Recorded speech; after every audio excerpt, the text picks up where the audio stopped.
स्कंद 8वा अध्याय 18वा. भगवान वामनांचे प्रकट होऊन बलीच्या यज्ञशाळेत आगमन. श्री शुक म्हणतात, जेव्हा ब्रह्मदेवांनी अशा प्रकारे भगवंतांच्या शक्ती आणि लीलेची स्तुती केली, तेव्हा जन्ममृत्यूरहित पितांबरधारी भगवान अदितीच्या समोर प्रगट झाले.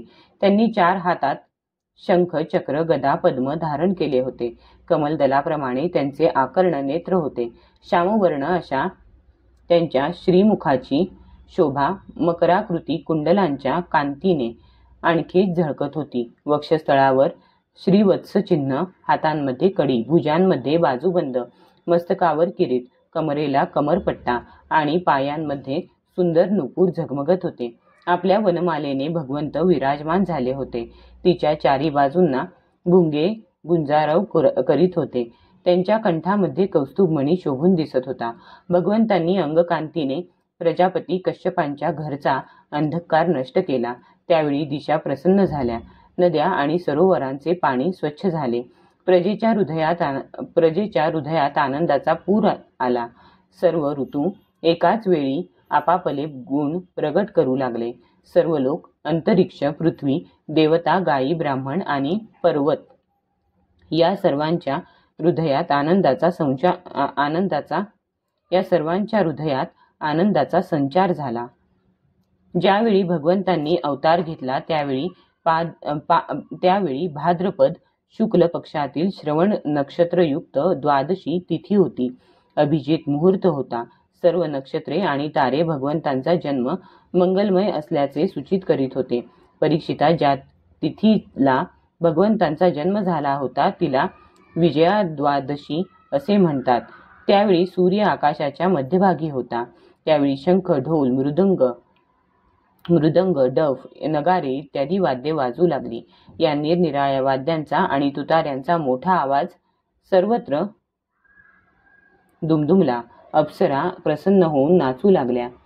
श्रेष्ठ गंधर्व गाऊ लागले. मुनी, देवता, मनु, पितर आणि अग्नी स्तुती करू लागले. सिद्ध, विद्याधर, किंपुरुष, किन्नर, चारण, यक्ष, राक्षस, पक्षी, प्रमुख, नागगण आणि देवतांचे अनुयायी नाचू गाऊ लागले.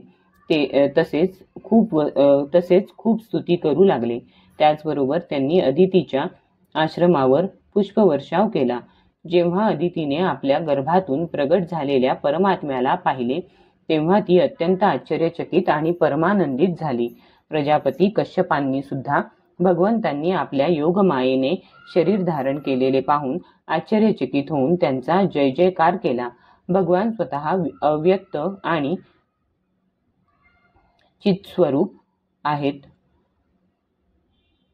त्यांनी जे अलंकारांनी आणि आयुधांनी युक्त शरीर ग्रहण केले होते, त्या शरीराने कश्यप आणि अदितींच्या समोरच जसा नट आपला वेश बदलतो, त्याप्रमाणे बटू वेशधारी ब्रह्मचार्याचे रूप धारण केले.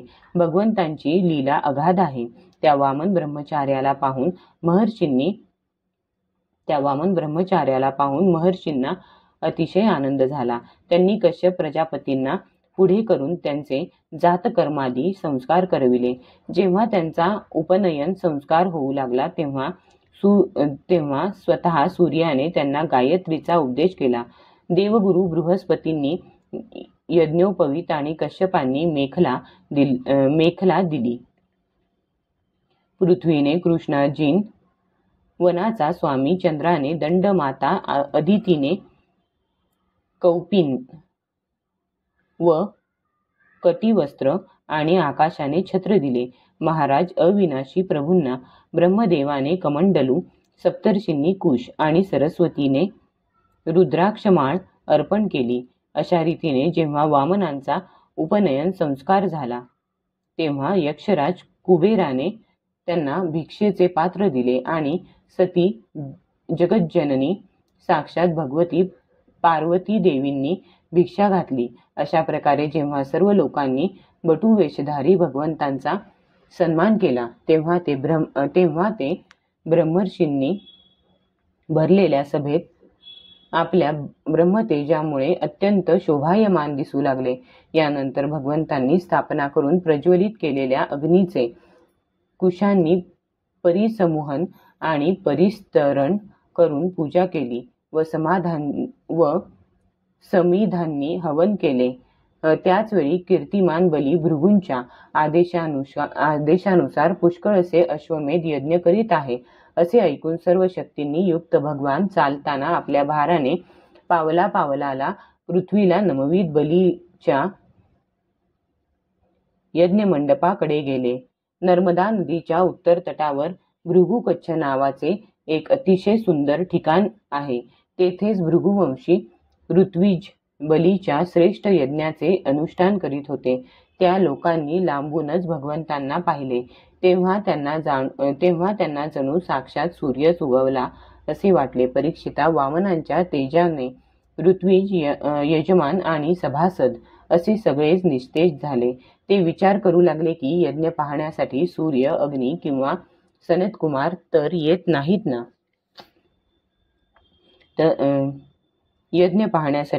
ते विचार करू लागले की यज्ञ पाहण्यासाठी सूर्य, अग्नी किंवा सनतकुमार तर येत नाहीत ना. शिष्यांसह भृगू या प्रकारे अनेक कल्पना करीत होते. त्याचवेळी हातामध्ये छत्र, दंड आणि पाण्याने भरलेला कमंडलू घेतलेल्या भगवान वामनांनी अश्वमेध यज्ञाच्या मंडपात प्रवेश केला. त्यांच्या कमरेला मुंजाची मेखला, गळ्यात जानवे, मृगाजीन आणि मस्तकावर जटा होत्या. अशा प्रकारे आपल्या मायेने बुटक्या ब्रह्मचार्याच्या वेशात भगवंत आलेले पाहताच भृगू आपल्या शिष्यांसह त्यांच्या तेजाने निष्प्रभ झाले. ते सर्वजण अग्नींसह उठून उभे राहिले आणि त्यांनी वामनांचे स्वागत केले. भगवंतांच्या लहानशा रूपाला अनुरूप असेच त्यांचे सर्व अवयव लहान लहान, अतिशय मनोहर आणि दर्शनीय होते. त्यांना पाहून बलीला अतिशय आनंद झाला आणि त्याने त्यांना आसन दिले.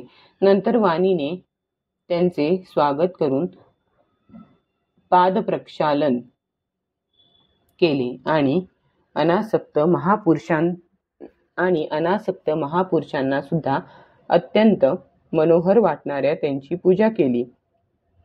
देवाधिदेव चंद्रमौळी भगवान शंकरांनी जे चरणामृत आपल्या मस्तकावर धारण केले होते तेच अत्यंत मंगल, लोकांचे पाप ताप नाहीसे करणारे चरणामृत आज धर्मशील राजाने आपल्या मस्तकावर अत्यंत भक्तिभावाने धारण केले. बली म्हणाला, हे ब्राह्मण कुमार, आपले स्वागत असो. आपणास मी नमस्कार करतो. मी आपली काय सेवा करू? आर्य, असे वाटते की आज ब्रह्मर्षींची तपश्चर्याच साकार होऊन माझ्या समोर आली आहे. आज आपण माझ्या घरी आलात, त्यामुळे माझे पितर तृप्त झाले, माझा वंश पवित्र झाला आणि हा यज्ञ सफल झाला. हे ब्राह्मण कुमार, आपले पाय धुतलेल्या पाण्याने माझी सर्व पापे धुतली गेली. विधिपूर्वक यज्ञात दिलेल्या आहुतींनी अग्नी तृप्त झाले आणि आपल्या या लहान लहान चरणांच्या स्पर्शाने पृथ्वीही पवित्र झाली. हे सर्व पूज्य ब्राह्मण कुमार, असे वाटते की आपण काही मागण्यासाठी आला आहात. आपल्याला गाय, सोने, सर्व सामग्रीने